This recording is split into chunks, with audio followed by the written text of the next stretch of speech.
Kematian diplomat muda Kementerian Luar Negeri, Arya Daru Pangayunan, masih menyisakan luka dan misteri. Ia ditemukan tak bernyawa di kamar kosnya, di Menteng, Jakarta Pusat, pada Selasa 8 Juli 2025 pagi. Dengan kepala dililit lakban, sebuah kondisi yang membuat banyak pihak terhenyak.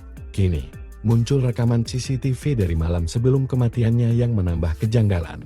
Terlihat Arya sempat keluar masuk kamar membawa kantong plastik dengan lampu sensor otomatis yang menyala normal. Namun, saat seorang pria yang diduga penjaga kos mondar-mandir membawa sapu pada pukul 52 menit WIB, lampu tak menyala seolah tak mendeteksi keberadaannya. Ahli digital forensik Abimanyu Waciwidajat menyebut ini tak wajar. Ia mempertanyakan apakah lampu sengaja dimatikan atau ada manipulasi lain. Ia juga menyoroti penjaga kos yang terlihat sempat mengintip jendela area dan kemudian mencoba membuka kamar dari dalam bersama seorang pria lain. Sambil merekam situasi, polisi belum memberikan kesimpulan. Namun masyarakat mendesak penyelidikan mendalam dan transparan.